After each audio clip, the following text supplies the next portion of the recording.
Bluebell was a young goat who usually loved bedtime. She had a warm bath, a gentle drink, and a soft nest of straw to curl up in. Most nights, she closed her eyes and drifted off easily. But one evening, no matter how many times she sighed or shuffled about, sleep simply wouldn't come. She thought perhaps her bed was the problem, so she and her mother fluffed and straightened the straw. For a moment, it seemed just right, yet still her eyes stayed wide. Next, she asked her father for help with her pillow, and he plumped it until it looked perfectly shaped. Bluebell tried again, but rest still did not arrive. Then she realized her mind was too full. She hadn't told her parents all about her games and the dance she'd made up with her best friend, Clover the calf. Her father suggested she try writing or drawing her thoughts in a little journal. Bluebell carefully chose a purple one and filled it with scribbles and pictures.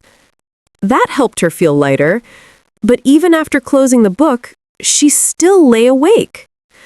At last, her grandmother came in, having noticed the restless rustling from Bluebell's bed. With a kind smile, she whispered that sometimes the best way to find sleep was to step outside for a gentle walk beneath the moon. Hand in hoof, they set out into the twilight. The farm was hushed, with silver stars glittering overhead.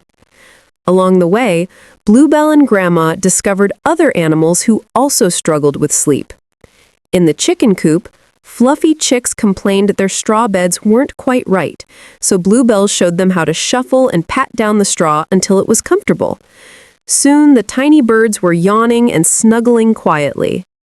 Farther on, in the pigsty, a talkative piglet named Jeremy chattered endlessly, too full of thoughts to rest. Remembering her own journal, Bluebell suggested he write down his busy ideas. His mother fetched a notepad, and Jeremy finally slowed, scribbling happily before curling up with a yawn.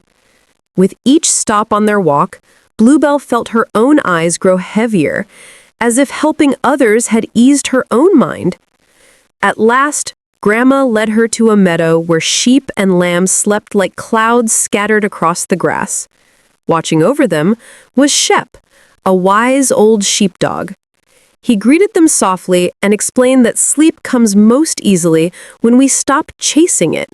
He invited Bluebell to count the sheep resting in the moonlight. Slowly she began, 1 sleeping sheep, 2 sleeping sheep, 3. Her voice grew quieter, her eyelids heavier, until the numbers faded away. Nestled against her grandmother, Bluebell finally surrendered to slumber. Grandma carried her gently home, tucked her into her straw bed, and whispered a final good night. Safe and warm, Bluebell dreamed of stars, sheep, and soft clouds, floating into a deep, peaceful sleep at last.